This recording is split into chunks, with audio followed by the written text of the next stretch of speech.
Hello, friends. Thanks for joining us on another episode of the Immigrant Experience in America. Here today with us is Olivia Abu Said, and I hope I say that correctly. Please correct me if I'm wrong, Olivia. And welcome and tell us a bit about yourself. You were very close. It's Olivia Abu Said. I am a grief and transformation coach, and wanted to speak today about my experience with my parents who were immigrants to this country. They came from Palestine in the 70s, and what their experience was like, what my experience was like as the child of an immigrant. And then I can also speak to being an immigrant for a brief period in 2006 and 2007 when I moved to France. Okay, great, great. So tell us from the beginning, what brought them over in the 70s? What's the story? Well, first of all, I wanted to say thank you for having me here. I really appreciate it. It's a great podcast, and I'm glad something like this exists. Um, experience coming here in the 70s, my father came first. He came to go to college in Texas. He was sponsored by, he used to be a tour guide in Jerusalem, and then he'd also take tours into Jordan as well. And one of his guests on the tour guide was a woman from Texas who wanted to sponsor him to come to this country. She was really impressed with him. So he came and went to college here, and then he was nearing his 30s. So he went back and said, it's time for me to find a wife. And somebody mentioned my mom, who he had known as a child. They, for a while, lived in the same neighborhood. They knew each other. So he went and spoke to her, and 2 weeks later, they were married. Yeah, and then he brought her over here to the States. She came in 76. I think he was 72 maybe. And then they had me in 78.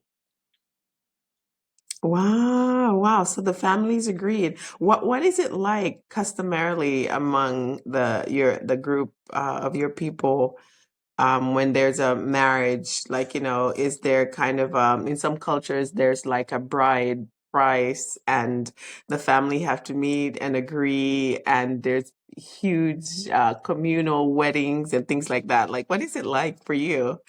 I know you were born here, but do they even talk Right. about it? Do you know the customs? Yeah, the customs have kind of changed from generation to generation. Back then,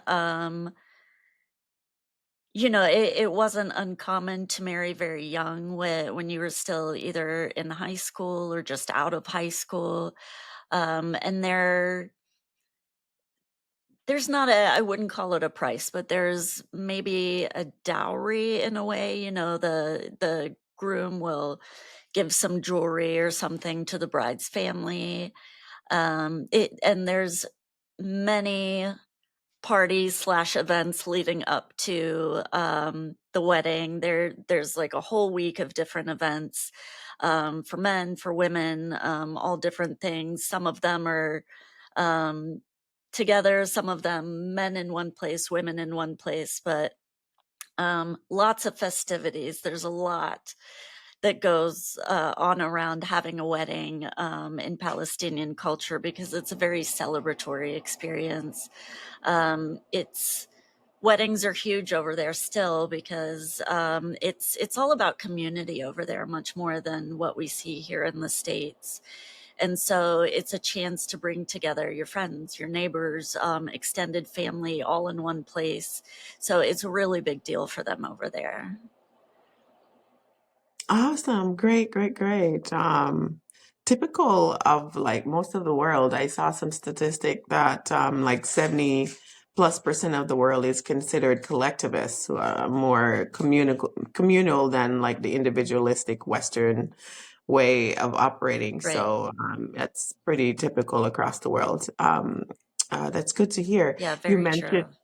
Yeah, so you mentioned that your dad got met someone who was impressed by him, and sponsored him, and to the average person listening, they're probably wondering like, wow, how did this happen? There's no relation, but I'm assuming perhaps because this person has the financial backing to show that they can help your dad adjust to life in the US and support him while he's going to university and probably guide him to, I don't know if he had scholarships or what, or even paid for school.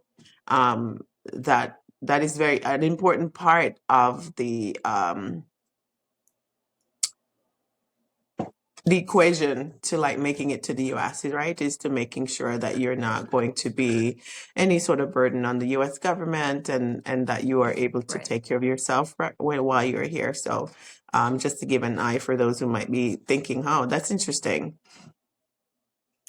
Yeah, I don't know too much details about her, about how the sponsorship worked. We did meet her actually.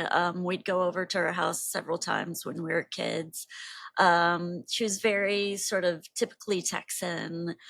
She would bake pies for us from scratch, the old-fashioned way, and very Southern hospitality, very inviting. I don't know too much about how the sponsorship worked, but I know she was just very impressed with him. I think she spoke with him while she was on the tour and very impressed with him. And he was a very ambitious kind of guy and was interested in coming to study in the States. So um, that relationship formed quickly. And when he came, he did have to work. That was back in the days when college was cheap enough that you could actually work your way through school instead of ending up in a lot of debt. So he did work. He worked his way through school, and that's when he started to build a community here in the United States and was meeting other Palestinian Americans and other Arab Americans who had also immigrated to the country and started to form that sort of foundation of what would become friendships for years to come. Yes, yes, that's amazing, amazing story. You do hear stories of people who um, make decisions like that just to support another human being, right? To get to a different outcome in their life. And yeah, that's amazing to hear. Um, It was great. yeah, so I wonder what, oh, excuse me, what is life like in Palestine? Because, you hear a lot of us don't quite understand that part of the world. You hear about the conflict that's going on. Mhm. And over time, that's all you hear, right? You hear West Bank. And so a lot of us don't quite understand the situation and how it's differentiated and who's on what side and all of that. Like, give us a sense for life in that part of the world, like foods that people eat. Have you ever gone back, since being born here? Yeah, I've been back 7 times, although it's been quite a bit of time since the last time I was back. Growing up, my parents would take us back every 2 or 3 years because they wanted us to stay connected to the culture. They really wanted us to know who we were, where we came from. That was really important. And I'm so glad that they did that because it did help me to understand who I am, where we're from. It definitely helped um, in speaking Arabic. At home, my parents would speak Arabic with us all the time. But, as you grow up in American culture, English is just becomes the easier language to default to. And so most of the time I'm speaking English, but I don't want to lose that Arabic. So I'm glad that, they kept speaking Arabic with us at home, that they would take us back every 2 or 3 years. It's definitely very different than American culture. In that it is a much more communal culture. The food is great. It's a Mediterranean diet. So, you're eating a lot of healthy grains, lean proteins, lots of olive oil, lots of emphasis on fruits and vegetables. So I still eat that way to this day because it makes me happy to eat that way. I love all the fruits and the vegetables. it makes me just feel healthier in general.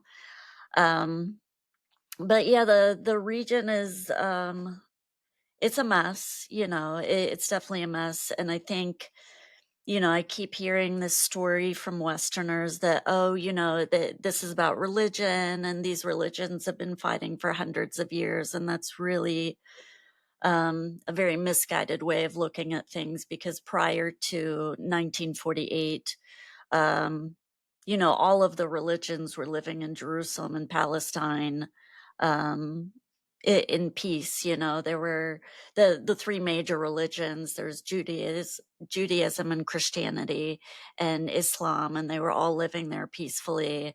After 1948, when the state of Israel was created, um, there was land that was annexed. It was called a Nekba. 750,000 Palestinians became refugees all of a sudden. Um, and so, since then, there's been a lot of land grabs. And what we're looking at now is an apartheid state where Palestinians are treated, they're not citizens of the land. They're not, their homes are being taken, their lands are being taken. And now what we're seeing in Gaza is, you have this genocide that's going on. And the land, Palestinians, much like what happened to the Native Americans here in the United States, Palestinians have been thrown into certain parcels of land. And in Gaza, especially, one could easily call that like a reservation or a concentration camp, that's getting smaller and smaller and smaller. Same with the West Bank. More land is being taken. And so Palestinians now are really living in scary conditions. And so that's kind of where my work as a grief coach comes in, for this community and a lot of communities who are indigenous to the land, and they've watched their land being taken away, and they've watched their people being killed. And there's a lot of grief and generational grief that comes with that. Now I'm the third generation of Palestinian to be grieving what's happening over there, and that loss of land, the loss of autonomy, etc. And it's a lot. My parents' generation grieved that, my grandparents' generation, and now my generation is watching an active genocide. And there's so much grief and frustration and anger involved with all of that.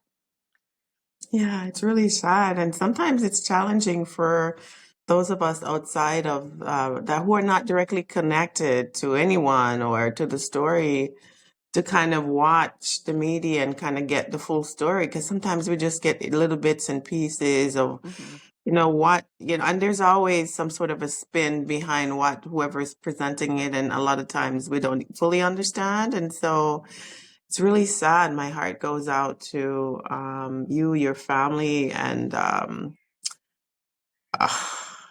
yeah, it's really sad. And then it's been going on for so long now, where people are hoping that there'll be some sort of a peace agreement, and it keeps falling Hmm. through. So, yeah, I can imagine. I think I remember at one time asking someone, or even thinking to myself, like, what is life like for somebody in that region every day waking up and there's a bomb going off or something's being blown up, even before the recent conflict here started. Because Hmm. you got the sense that this was ongoing for a very long time. And so you wonder what their Right. mental what their psyche's like, just growing up on edge, feeling like something at any moment could go off. What's the mental health like of the people when you experience them, when you travel or from stories that you're hearing? They That's a great question. It's a loaded question, because they've experienced so much more death over there than what we're used to here in our Western culture. We might know 2, 3 people in our lives who die, maybe a little more, but over there, they all know dozens. In Gaza, it's literally to the level of hundreds or thousands that each person knows who has died. My family, luckily, they're all in the West Bank, um, and I say luckily in that they're not in Gaza right now, so that's great. But there's, they live in fear all the time. They've lived through 2 intifadas, which were the Palestinian uprisings in trying to sort of resist the occupation that they're experiencing. But there's illegal Israeli settlements that have been kind of coming in the land around them. And a lot of these settlers tend to be very right wing, nationalistic, racist. I'll just say it in that they want all Palestinians, all Arabs off the land. And so there's a lot of harassment and there's constant fear. These people are heavily armed, and they're doing it with the support of the Israeli army. And so there's no, it's lawless. As far as Palestinians are concerned, and they're just living in a constant state of fear, and they've known so many people who have died, so they've just had to, they don't get a lot of time to process their grief. Here in Western culture and American culture, we do get that time. We do have the privilege of time to process our grief much more than they do there. And it's important to take that time to process that grief. Over there, they don't get that as much. So I would say the mental health isn't necessarily great over there. They just have to keep going and keep moving on. There's no other choice. As far as Gaza goes, they say they don't, a lot of psychologists I've read about are saying that they don't even get a chance to have PTSD there because there's no post, it's always ongoing. So, um, they need a new name or a new designation for what's Mm. going on with the mental health with people in Gaza right now, because it's never post, it never stops, it's still ongoing. And so it's just such an unfortunate situation. And we're all hoping and praying that this decimation, this genocide can stop sooner than later, because it's horrific. The over 10% of the population in Gaza has been wiped out now. So it's tough. It's tough to watch that. It's important that we as Westerners bear witness to genocide and say, we see you and we're trying to work to stop this. Um, but it can be frustrating. It can be tough, and we're all hoping that it stops immediately, like now. As well as many onlookers too. We don't understand the complexity of the issues, but it's when, and on a human level, I think people are saying, when children, anybody is killed, but specifically when you hear the stories about children and women and some of the stories coming out, it's really sad. And you're like, no, like, a humanity on a human level, like that's not right. Like it needs to stop. But it's so much more complex than and we're even able to understand. And I hope. But it seems like all my life I've actually heard that there's a conflict in that region. So this is more of a boiling to the top of it, but it just always had seemed all my adult life. I've always heard that there were always some sort of a conflict or level of a conflict. Things might have slowed down at different intervals, but I think it just seems to have always been an issue from what I know, right? Yeah, I mean, it's been going on since 1948, and some people could say even before then, because there were land grabs and things that were happening due to Zionism, even before 1948. But yeah, it's been a really unfortunate situation. I think even if people aren't getting the full story here in the US because of or kind of skewed US media. I think people can understand on a humanistic level that there are innocent civilians who are dying, and that obviously that's not a great thing. Right. So we hear this word being thrown around quite a bit, Zionism. Like, you can Google or watch videos, but I don't even fully understand. Like, what is it? Like, what's behind this perspective? That's a great question. It's this sort of ultra nationalistic, ethnocentric project where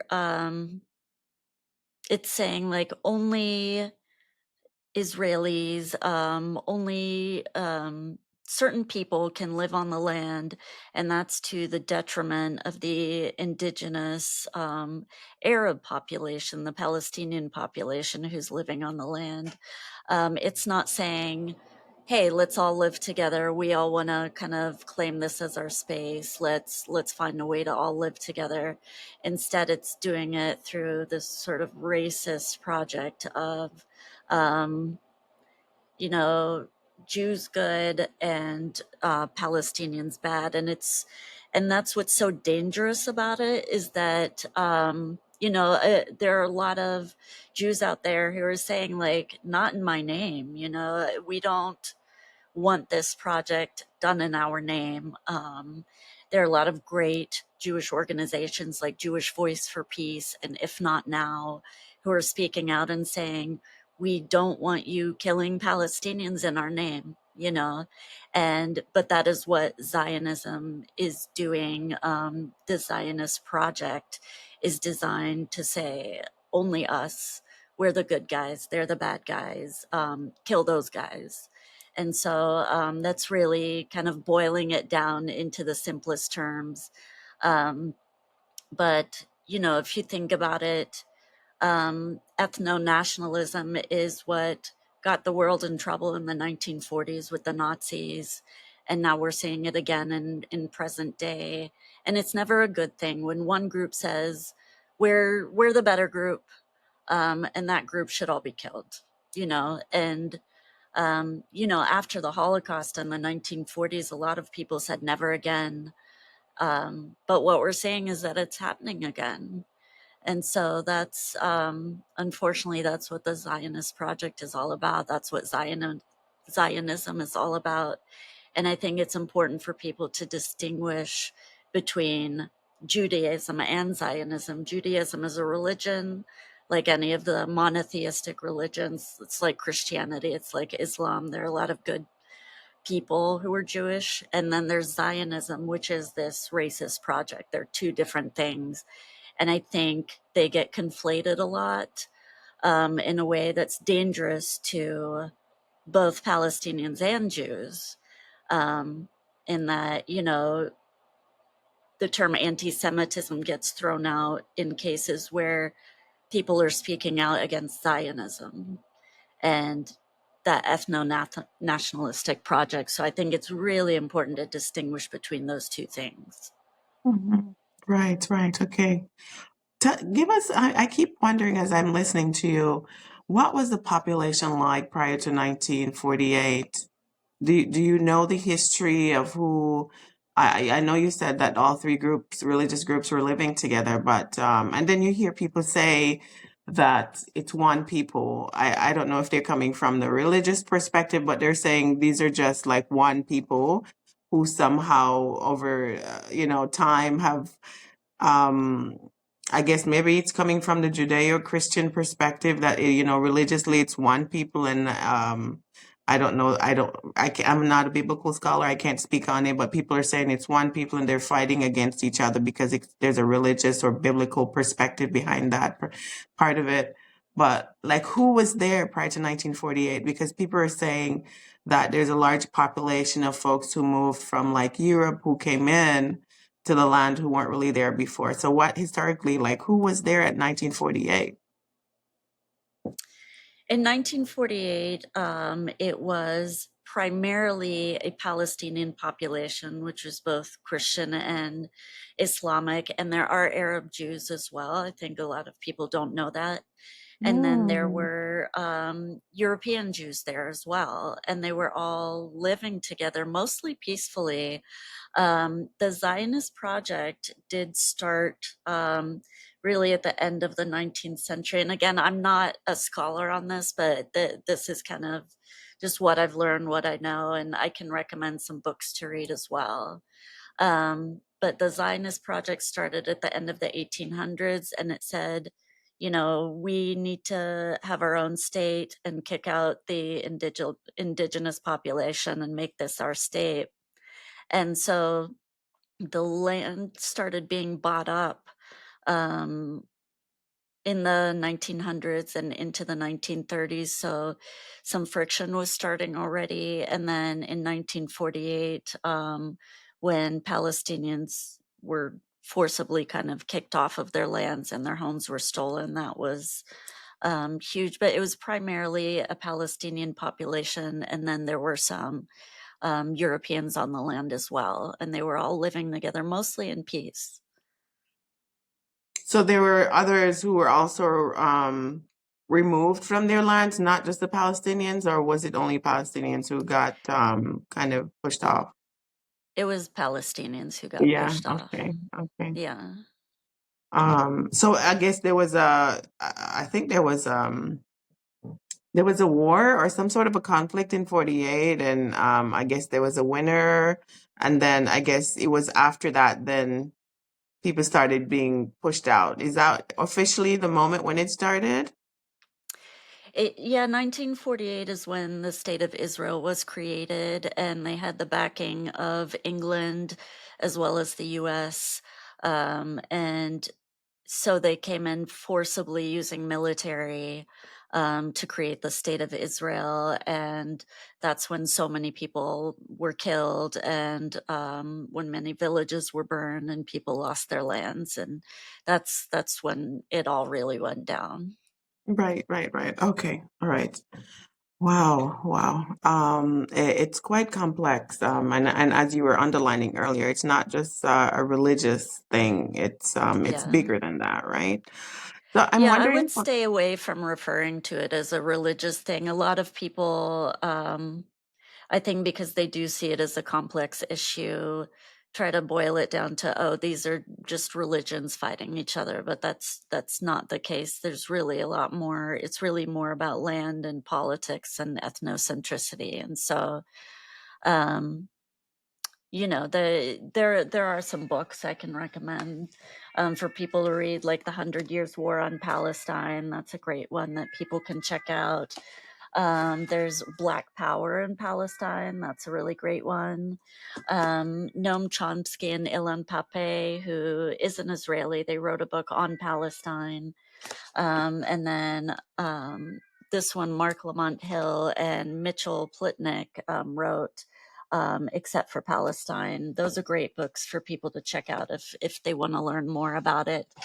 Um, didn't mean to get into a whole, you know, political discussion about it, but I think it is important for people to understand the background a little, and why grief work can be so important right now when it comes to bearing witness to all of this, as well as the genocides that are occurring in Sudan and in Congo. You know, and there are, you know, Yemen is being hit, Syria is being hit, Iraq is being hit, Iran is being hit, Lebanon is being hit. You know, there's so much going on in the world right now, and I think it's important to take time to process and to grieve these things right now, because it is Yeah. frustrating, difficult times. Yes, yes, it definitely is, and confusing for people who are on the outside watching and saying, "Oh, okay, like what's going on here?" And okay, so I'm thinking about your dad and what it was like for him growing up, and did he want to leave? You know, when he got the opportunity to come over, was it like it is today, where it's just, conflict and, he got kind of a hope of just a life opportunity to study somewhere to, provide his family with another opportunity. Well, he was single at the time, right? It sounds like it, right? Yeah, he was single at the time. It's kind of twofold for a lot of the people who immigrate from Palestine. There's kind of an excitement that comes with the possibility of a better life. There's some hope. To see what's on the other end of the rainbow, but, there's also, they wouldn't be leaving if things were good back home, because of all the conflict and because of everything going on. It was hard for them to stay in their homeland. It was hard especially for him, um, because the conflict was hitting so close to home. He's from the capital, Jerusalem, and so, he didn't necessarily want to leave, but at least there was some hope for something better for him. Okay, okay. What And stories? same for my mom, it was the same for her. Yes. Do they tell stories of their lives growing up and challenges and like what stories float to the top all the time that you hear them talking about?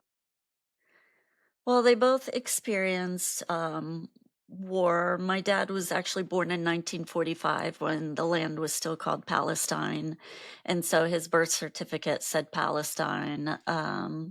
So So they had a lot of stories of war.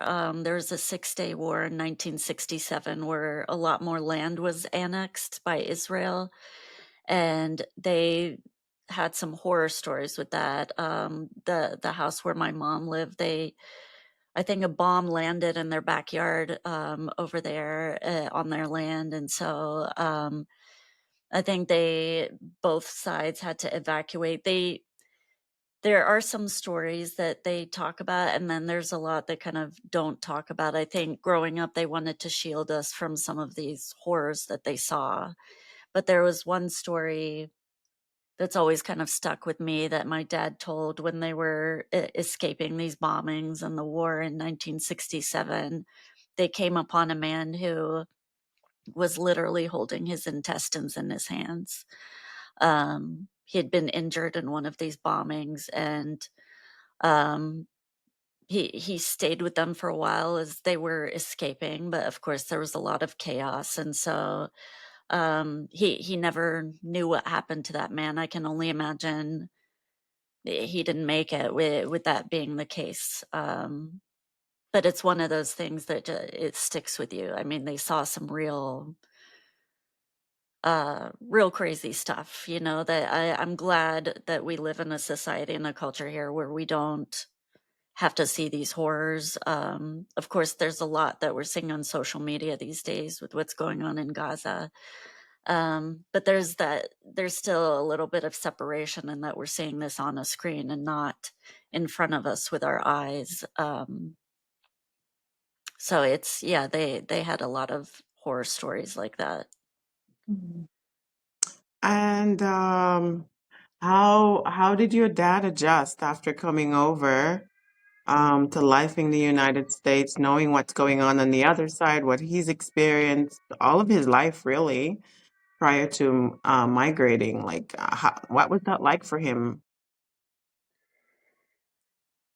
Good question. He always worked for Palestine. He was very active in the Palestinian community in Dallas, where we're from, or where we're living.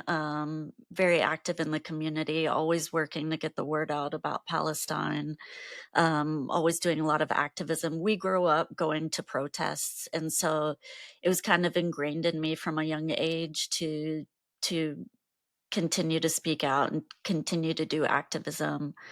Um, but there was a lot of anger too, a lot of frustration because you always hope that this is going to end sooner than later, that, some peace will come to our people, that you'll see that in your lifetime at least. And then, he died in 2001 and he died with this still happening. So he spent his entire life um, watching his land being taken away, and it was tough. There was a lot of anger, and growing up, I didn't totally understand all that anger that he had all the time, and now that I'm bearing witness to a genocide, we're seeing it on social media and on the news every day.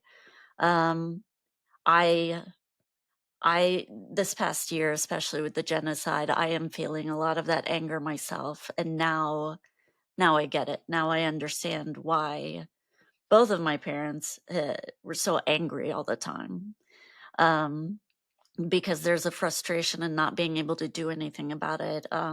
There are some things we can do about it, like their boycotts have proven to be very effective, and going out and if you have the physical ability to go to protests, to post about it on social media if you can. There are things we can do to feel more empowered, and that's something I try to pass along to my clients who come to me specifically for this kind of grief work when it comes to bearing witness to genocide. There are things we can do to feel more empowered, but there's also a lot of frustration and anger in what we can't do to help the situation. And there's a lot of work that can be done and that we can do to help out. It's going to be there, but there's healthy things we can do to kind of move along with our lives in a sense, and try to cope and do healthy coping strategies when it comes to grief and bearing witness and the sadness and the anger and all of that. But I get it now. I definitely get where he was coming from. I wonder, there's this thing or this conversation around immigrants who are the fortunate few to come to the US or other Western places away from whether it be poverty, persecution, natural disasters, whatever the push factors are that bring people to this part of the world, called survivor's guilt, right? And there's Yes, yes. so I wonder, like, do you think your dad had any issues with that? Did he often talk about it? Did he seem to function with a certain sense of like responsibility and duty to people back home, to the struggle back home? Like what was that like for him in his immigrant experience? Yeah, I'm so glad you're asking about that because there's definitely a survivor's guilt. I think they definitely experienced it in that, I mean, my parent, through my childhood, with my parents, we were not well off financially. They did struggle a lot, but there was still, you're living in a lot of safety here that over there they don't necessarily get to experience. And so we still are very fortunate to be here in this country, and so they recognized how fortunate they were, how fortunate they are. But there was definitely a guilt in that. What more can we be doing? What more can we be advocating for? There's a guilt, and the families over there, and they try to speak to them as often as they can. But they're here and they're there, and when their parents died, I think that's when I really saw that guilt come out in them, and that they weren't physically there when it happened. Their parents all kind of died fairly quickly, of heart attacks and strokes. And so those things happen very quickly. And so they weren't able to be there. And so that's when I really saw that guilt be very present in them, and that they couldn't be there. There's a lot of grief and guilt over that. And now, fast forwarding to today, those of us who are born here in the US, but who are still very tied to our ethnicity and our culture. We're seeing these genocides, and I personally, and I know a lot of other people in the community, have felt a lot of survivor's guilt, and that we're living here in luxury compared to what they're experiencing in Gaza. And so for a long time, there's a lot of guilt about going out and doing anything fun. Um, for instance, one week after October 7th, I went to a concert with a friend, and my head was buzzing the entire time. Like I Mm. couldn't think about anything except for what was going on in Gaza. You know, there's incredible guilt. Like how can I be here at this concert and everybody around me is happy and experiencing all this joy and it became pretty immediately apparent right after October 7th that what we're looking at now is a genocide. It didn't take too long for that to happen. So there was a lot of guilt in that. And I even went on my first vacation recently in quite a long time. And I couldn't bring myself to post pictures online about the vacation because I felt like it was disrespectful. We're seeing some of us anyway are seeing Gaza, like our entire feed is what's going on in Gaza, and people's body parts strewn about everywhere. I don't want to get too graphic about it, but we're seeing these horrific things, and it's like how can I post about my workout or my dinner or vacation or a concert when this is happening? So the survivor's guilt it's ever present. And um, one thing I would say is that we have to keep living our lives, and it is important that we find joy in our lives. So I don't, it's important that we kind of work through that guilt while also at the same time understanding and appreciating where that comes from. It is a natural response to what's going on. Yes, yes. And over the years, I've come to understand that a lot of times, there's this, you hear people talk about the immigrant mentality of being industrious and just constantly hardworking and things Yeah. like that. But through my recent research, I'm coming to understand like when you see hyperachievement in the immigrant communities, sometimes, not all the time, but sometimes there could be trauma that's underlying that. Like you see people who are just, they've become what I call human doings in the US, like they just are going, going, going, can't slow down, can't make space for peace and tranquility or quiet. There's some level of trauma that behind is, usually is behind that's pushing them. And this whole issue of survivor's guilt. So this is one of the reasons why my podcast here exists, is to have these conversations so people understand when you make a decision to move and come over on this side, it's not all peaches and cream. There's a lot of Yeah. issues that go with that. Mental issues, balancing the new world that you're in and the former world and the person that Right. you're becoming, and then deciding like how attached are you going to be to the former world.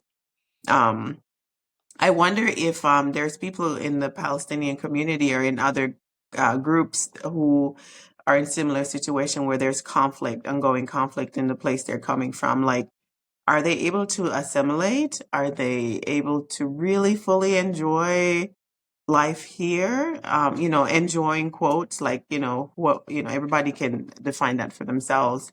Yeah. But I wonder, how entangled are they to the old world, and do they seek mental health? Do they even recognize that there's a mental health angle to their whole immigrant experience? Because this is a taboo subject Yeah. in a lot of collectivist cultures. Like, Hmm. you don't seek mental health, you seek, Yeah. perhaps it's set up differently. Like I'm learning to, like in some, like for example, in African communities, you have the chief, or you have like communal people who are in certain position, and you go talk to them. I mean, that's their way of solving issues, not necessarily a licensed, formal licensed therapist. So there's other way around it that these the issues are Yeah. handled in these communities.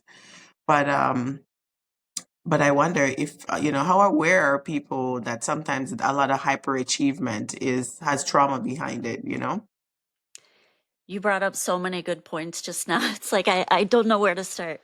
Uh, I love that we're human doings, not human beings. I love that term that you came up with. There is a lot of hyperachievement, and I see it in myself as well.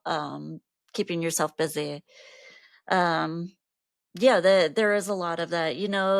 I saw different types of people in the Palestinian community growing up. There are some who um, I think they all have no choice but to assimilate in some way or another. But, you know, you see all different types where there are people like my parents who are adamant about holding on to the culture and the ethnicity and um, trying to be part of a larger Palestinian-American community, an Arab-American community, and you know, holding on to the language, the culture, the food, um, taking us kids back every few years. They really wanted us to stay entrenched in the culture. Um, and then there are some people I've seen on the opposite side within the community who they don't want to be seen as different. They're tired of the racism. And so they try to fully assimilate into American cultures as much as possible to the point where they barely even refer to themselves as Arab American. And, you know, Mhm. they just want to be part of the culture. And I think I've noticed that in other cultures and communities as well, where there's some immigrants I've seen who don't even teach their children anything but English because they want them to be American and have all the same opportunities. And I get that. I do kind of grieve over the loss of the language and the culture when I do see that happening. I think it is important to be tied to your culture, but I do also get where they're coming from. You get tired of that racism. So I definitely get that. And I'm a hyperachiever myself. And so that's a great point that you brought up is that, you know, um, you do hyperachieve and you are ambitious and you're always doing and things like that. And that's something that I'm working on with myself. And something that I'm working on with my clients is that we still have to take time to allow ourselves the grief, especially when it comes to the losses we've had, as well as the racism that we've experienced. I didn't even realize until a few years ago that that's something you can grieve is racism that you've experienced. It Mhm. didn't even occur to me. You just keep going, you know. Um, but yeah, these things are all important to take time for. And I know we're busier than ever in today's cultures, um, or in today's society, we're busier than ever. But it really is important to, even if it's a couple minutes here and there throughout the day, to just take time to ground yourself or to take time to practice some mindfulness, to take time to, even if you have to schedule time to grieve, you know, make that time. And so that's something I'm always working on with myself as well. And then emphasizing the clients too. Right. It's funny because we might think we don't feel physically threatened here, right? Right. There's physical safety. We have access to so much. But sometimes that mental clash and turmoil between the old and the new can, can really rival life on the other side, whether it's persecution, conflict, or whatever is going on back there, where even poverty that people are struggling every day with. Hmm. Um, yeah, it's an interesting experience journey that I'm pursuing, trying to understand myself too. Um, it's funny because I'm looking at you and the terms that you're using, and if I were to see you in public, I would just basically, the typical social construct that what we call racism, right? If I were to just see you in public, phenotypically, I'm thinking, okay, you classify in the white box, right? But increasingly, when you see the forms out there that you have to complete, there's white, black, or African American, Pacific Islander, Hispanic or not Hmm. Hispanic. I mean, it just changes all the time depending on where you are and who's creating these things. So I wonder, like, how are people differentiating or figuring out who you are? Is it the name? Because if you're born here and you learn English and you're going to American schools, you're a typical white kid. Like how are people figuring you out in the crowd? Because they can look at me immediately, I don't fit, right, with their group. So Wow, like it's just amazing just how people can like find the craziest things to kind of find cause to, to be Yeah. divisive about or to Oh, make yeah. somebody feel like the other. So is it the last name or what is it about you? It's a few things. It's such an interesting thing, that yeah, it has definitely been an issue my entire life. Not only is it the name, I mean, only in the past few years have I been going by Olivia professionally. My birth name, my real first name is Hiam. People had a lot of trouble pronouncing my name. So finally, a few years ago, I started using Olivia, and it made my life infinitely easier when it came to the workplace and professional settings because it actually saved me a lot of time having to spell it and having to pronounce it out for people, and then them still avoiding saying my name because they're never going to get it. Um, but yeah, growing up, I've always had an ethnically ambiguous look. People couldn't quite tell where we were from. They just knew we weren't quite white. But we did have to, on forms, identify as white because for the longest time, Middle Eastern was not its own separate designation. Middle Eastern are now SWANA, which is, I think, what is it, uh, Southwest Asian and North African, I believe.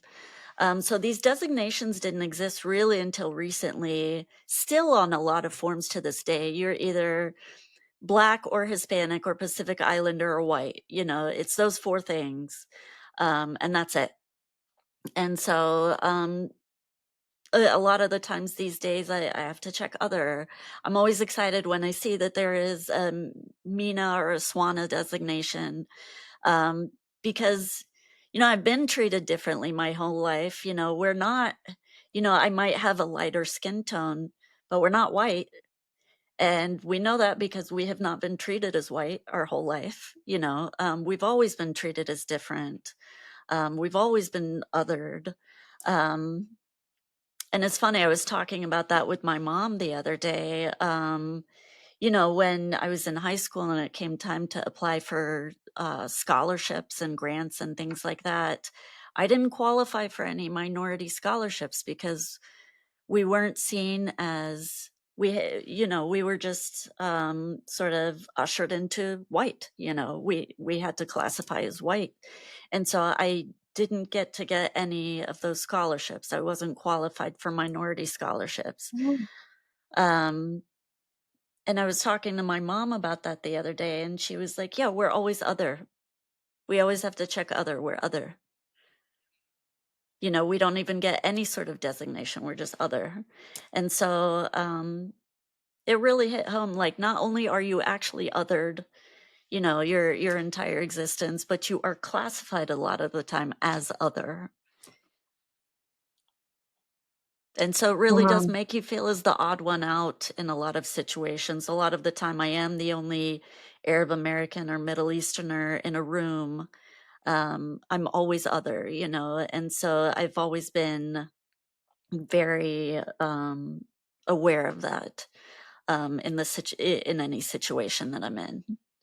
Hmm. Wow, that's so interesting. And I think it would be interesting for people in the, I want to say, like typically like African diaspora space, or maybe people who like easily can be looked at and say, okay, that person is Latino, Latina, Hispanic, or like Native American, or certain parts of the world where people kind of look a certain way and you can tell what group they're in. But sometimes, wow, yeah, that's an interesting perspective. Like you go into a room with other folks who would be classified white, but immediately something about you puts you in another box Right. among that group. Um, that this thing is so problematic on so many levels. Yeah. I think society really wants to put you in boxes, like people like their boxes. They like to classify. We can't all just be one thing, we can't all just be people or human beings. We have to be in our little classifications and our boxes. And that would be fine if it didn't also lead to racism and prejudices and things like that. That's why that's so problematic. Right, right. From the coming from a mentality of scarce resources and lack and who gets access Yep. and things like that. So it could be seen as like an economic driver of the behavior. I'm sure there's other reasons, right? But probably heavily economic behind it, like who gets access to what and who doesn't, who Right. performs these certain roles and things like that. Some people argue it's a caste system, kind of like you hear of caste with associated with India, but then you also look at other places around the world and you figure, oh wow, it's pretty similar. Like Yeah. what's going on, right? Yeah, But exactly. I mean, on the census, Arab Americans and Middle Easterners in general are very underrepresented because we are told on the US Census to classify ourselves as white. Um, and there have been within the Arab American and Middle Eastern communities, there have been efforts to tell people like, no, write in Middle Eastern or whatever, but I mean, it's put in writing on there, classify as white if you're Middle Eastern. And so we're very underrepresented in the census numbers. I don't think there are accurate counts. And like you're saying, when it comes to economics and stuff, we're not provided with um, some of the governmental and economic help that some other communities get.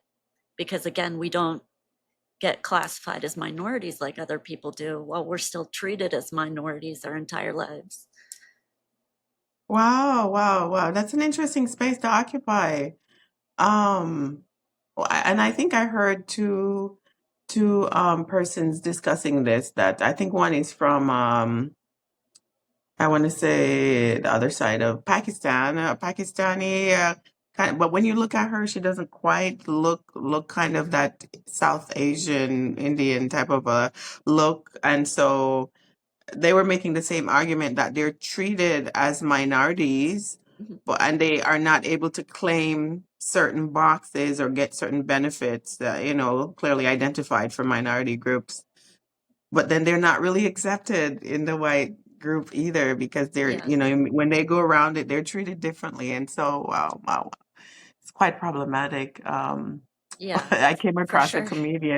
a comedian recently. He was just saying, "Can I please see the color chart and who made it up?" Because you have black people who are very pale complexion who are considered black, but then you have people from certain parts of the world who are claiming to be white, who are darker than the palest black person. And so he was joking, he's like, "Can somebody please bring out the color chart?" This thing is so problematic on so many Yeah. levels. To even have conversation around, you'll hear somebody say, "Well, I had lunch with an Indian and a white person, or an Indian and or a they'll use ethnicity and race in the same sentence, and it gets kind of crazy because I'm like, okay, so who's this Indian person? Who's this white person? Are they from Europe? Or are they from the Middle East? Because there's so many people, even from Latin America, who are claiming the white box now. And so when you don't know people's ethnicities or their part of the world that they're from, you really don't know who they are, and it gets Yeah. problematic, right? And so they're not counted, as you're pointing out. You don't know their culture. How do you build rapport with these people? You don't know where they're from, what they eat like, what language they speak. Yeah, it just breaks down in so many levels, right? So It I does. tend to Yeah. say that I'm Afro-Caribbean rather than just using the term black, because it really doesn't, it's a very diminishing type of a word that people use. It takes away from you rather than add value to who you are and the value that Mhm. you bring. So, I any I case, like we could that. we could talk about this for a while. I've been We pondering could. and thinking and writing and talking about it for so long, and I see the issues that lie there. But okay, so I want to switch now to what it was like for you as a child of immigrant parents, and particularly Arab Americans. What was that like for you growing up, being in school? Did you assimilate well? Well, probably not, as you're pointing out here more immediately that you had to tick that box, but you weren't really fully accepted. So what was that experience like for you growing up? It was quite an interesting dichotomy. You know, I always felt kind of torn between two cultures, because American society is a lot more liberal in certain ways. My parents, you know, I thank them for passing on their culture to us. I'm so glad that I have that background and that I still feel so tied to my culture. But they were also very strict compared to American parents. So a lot of the time we weren't allowed to do a lot of things.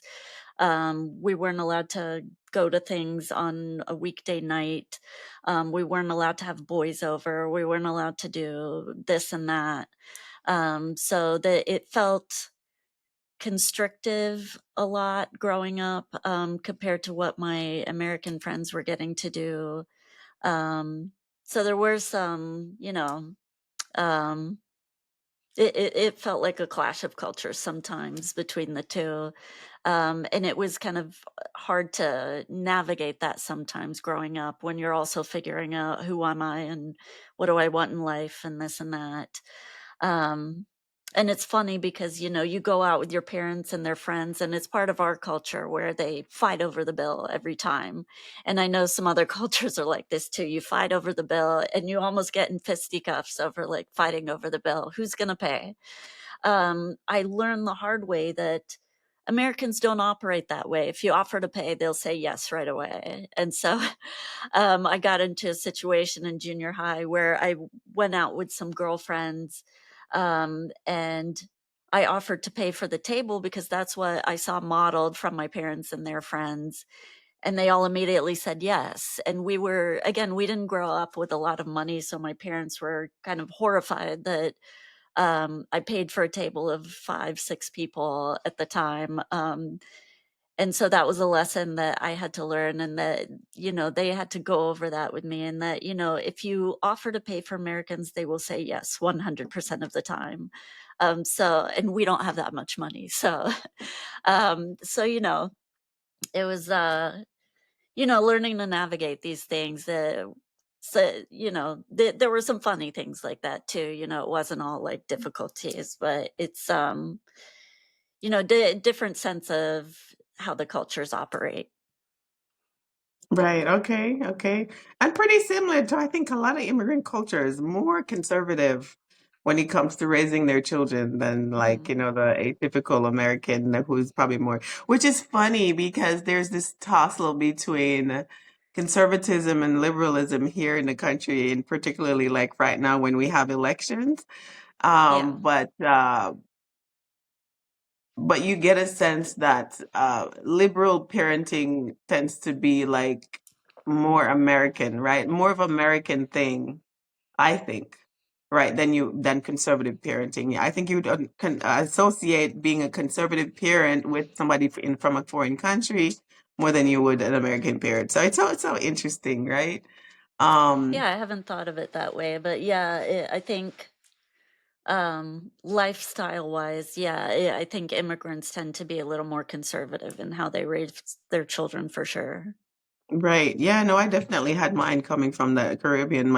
We couldn't do anything. Couldn't go on dates. The boys had a little bit more freedom than the girls. We had to be home, cleaning the dishes after big family gatherings, or we had to be seen at home. We weren't going anywhere. Yeah. And it was so frustrating when we were growing up, but now we can laugh about it. But I understand why. They're protecting the girls and things like that. I get it. Yeah. Um, but so as you ventured out though, like career wise and becoming an adult, choosing college, like what was that like in the immigrant experience for your parents? Did you feel pressured to go a certain path, or were they supported what you felt passionate about? Um yeah, my I had typical immigrant parents in that they wanted me to go to an Ivy League college and become a doctor or a lawyer, and so there was a lot of pressure on grades. Excuse me. there's a lot of pressure on grades and doing very well in school and sort of becoming these sort of typical high paying jobs. So, excuse me, my throat's getting a little hoarse, but my first love before I got into coaching was film. And so when I told them I wanted to be a film director when I grow up, I was very excited about it at the age of 16 when I told them, because I figured out what I wanted to do with my life.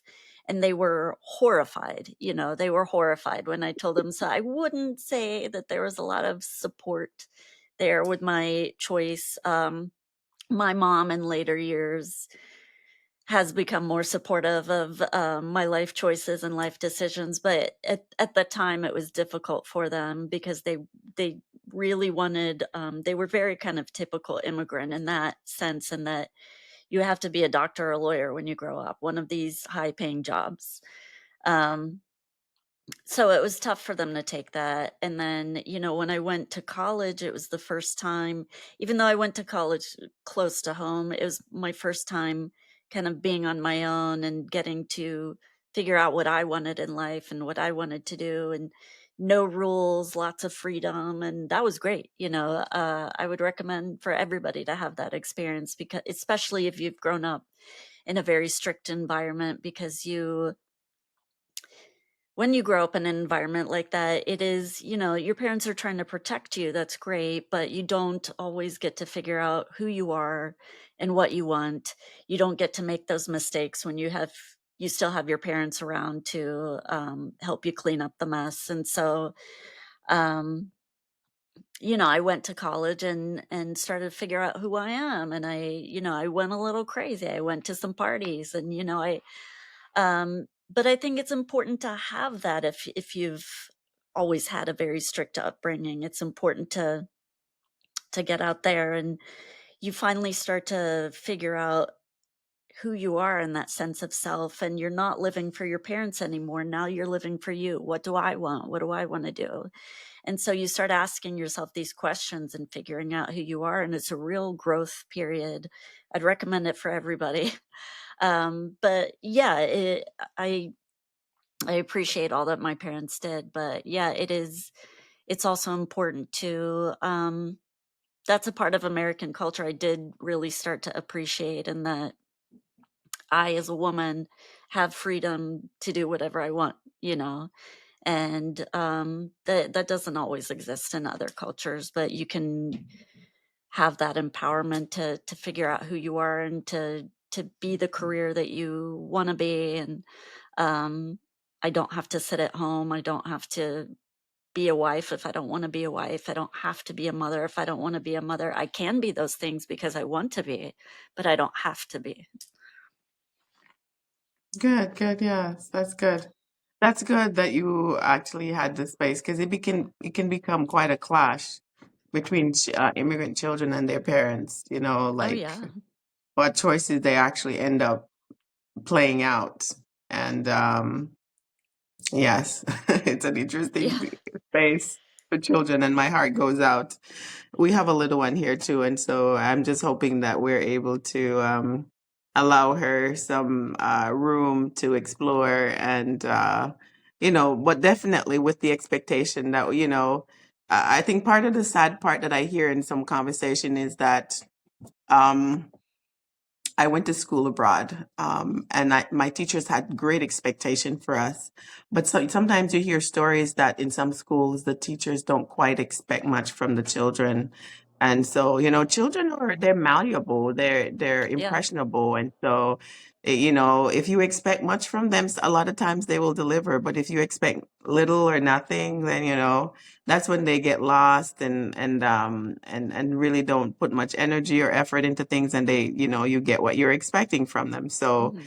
I appreciate the expectation that comes in the immigrant community, that you're here and we're expecting you to do well and not just kind of waste your life and our hard work, and and so forth. So Yeah. yeah, but I get That's that an important conversation. point to bring up, and that, your parents had it probably not as good as you have it. Everybody's got their different backgrounds, but they want better for you. You know, the intention, they're well intentioned, you know, they just want you to have a better life and they don't want you to struggle in the same way.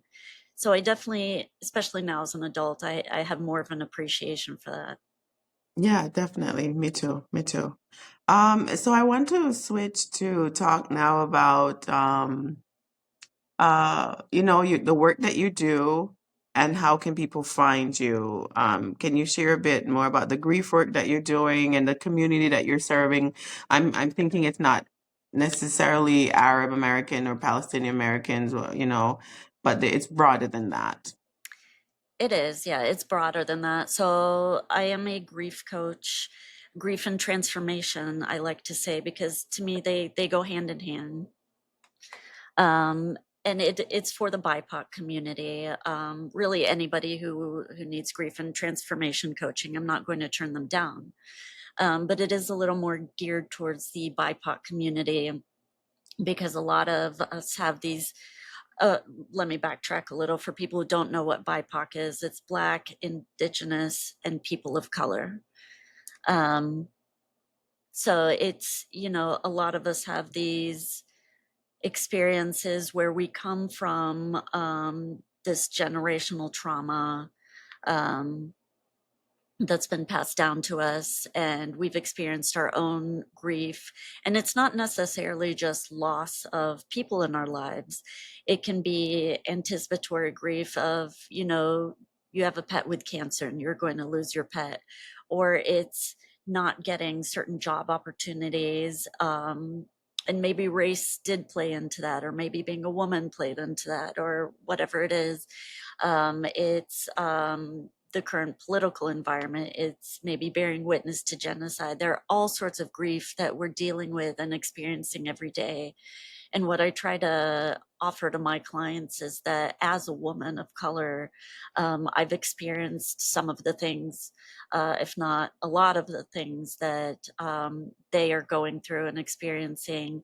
And I think we take for granted how much grief can come up with a lot of these things because, again, we're busy with life. We just keep going. And a lot of the time, we don't even think about how that grief and trauma is playing into our psyche, our mental health, into our day to day, until it catches up with us at some point.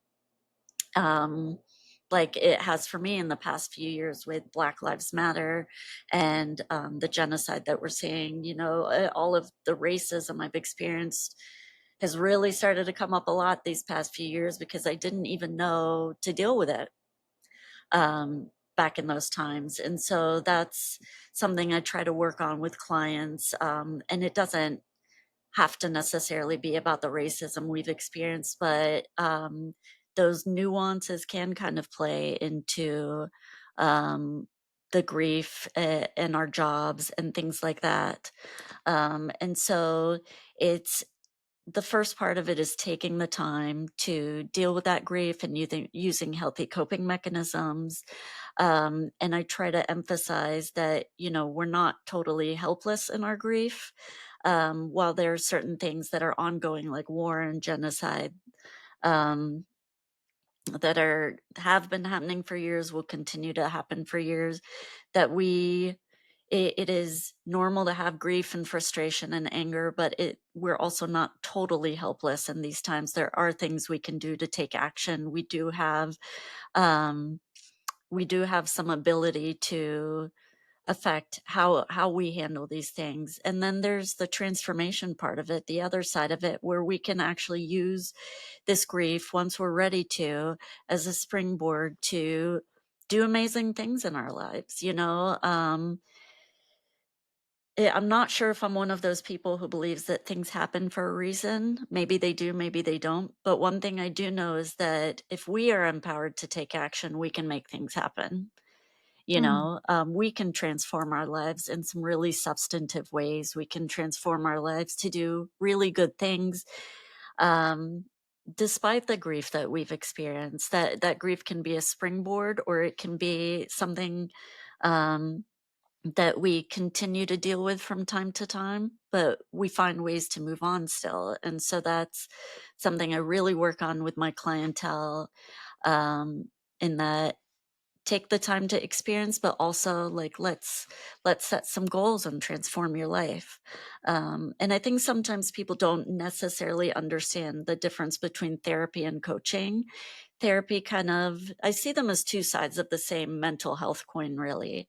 Therapy looks at your background, and can diagnose you with certain medical conditions, and then comes into the present day. How can we deal with these things from your past? And while coaching can go into the past, coaching starts with the present day and deals with where are you at right now and where do you want to be? What are your goals? How do you want to change your life? And so they're two sides of the same coin. I'm very much of a strong proponent of therapy. I've been going to therapy since my 20s. If you can, if you have the funds for it, if you have the health coverage for it, definitely go to therapy, but also incorporate coaching because that's where you can really do some meaningful things to change your future, to change the track that your life is on, in some really great, empowering ways. And so that's what coaching is about, just to do a little education about it. And, if anybody has questions, they can reach me at pact-coaching.com. That's pact-coaching.com. They can reach me on there. And I also, when people go to my website, there's a pop up that comes up right away, to download a 40-page grief toolkit. It's a little more geared towards the Palestinian community in bearing witness to genocide, but there's a lot of useful information in there for anybody who's dealing with grief. Um, any kind of grief, really, because it goes over the different types of grief, how we can deal with grief, different resources. It's chock full of all sorts of helpful information. Again, it's 40 pages long. So all they have to do is put their email in and they'll immediately get an email back with that grief toolkit. And then it puts them on my mailing list. And I email very infrequently so people will not get spammed. But, if they want to learn more about coaching process and if they want to see if it's for them, they can also sign up for a free 60-minute coaching session to see if this is something that can work for them. Yes, very well, very good. And when you say pack, is it P-A-C-K, pack? No, it's PACT, P-A-C-T. Thank you Okay. for clarifying that. It's PACT-coaching.com. Very good. And we'll get the details from Olivia and post in the show notes for those of you who would love to connect with her.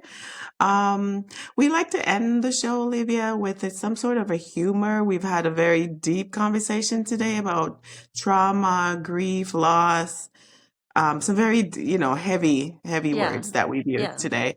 Is there, over your lifetime, can you remember any points where something just was just humorous that you kind of messed up, even though you were born and raised here? But I would call you a third culture kid or third culture person because you're born in the US, but at home you were literally raised in a different country, right? Because your Yeah. parents seem to have been very, um, held dear, holding on to their heritage and their Uh-huh. roots and wanting to make sure you learn Arabic and continue making sure that you know where you're from, right? So Yeah. did you make any kind of faux pas, any slip up that was humorous that you'd like to leave us with today? And additionally, any general advice that you'd like to share for either children of immigrants or immigrants in general? Well, saying it's like living in another country is very accurate. That is how it felt a lot of the time. It's like you're in your own special, like, Arab American country here. So that's a great way to describe it. Um, I don't know if this is a faux pas, but I remember in college I was waiting tables at a restaurant, and again, because I have this sort of ethnically ambiguous look, people can't really tell where I'm from. Um, a lot of the kitchen staff there would speak Spanish to me all the time, and I didn't know what they were saying, so I didn't know how to answer them. And so they started getting more, it seemed like annoyed with me, and I didn't know where it was coming from. And one day they called me out and they were like, "You never want to speak Spanish with us. Do you think you're too good to speak Spanish with us? Do you think you're too good to that you're not one of us?" And I was like, I don't speak Spanish. I'm Palestinian. I speak Arabic." And it was so funny because it was only in that moment that they realized that I was not Hispanic, that I don't speak Spanish.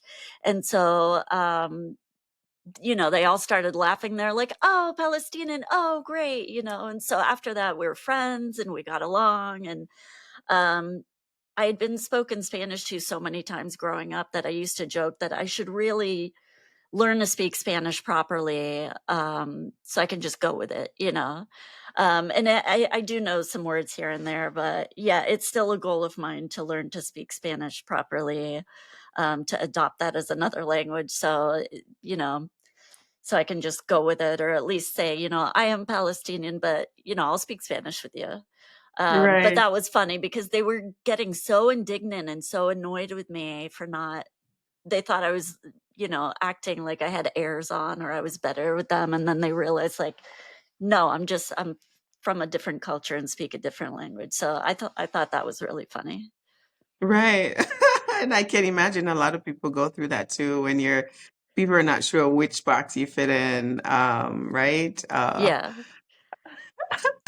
Well,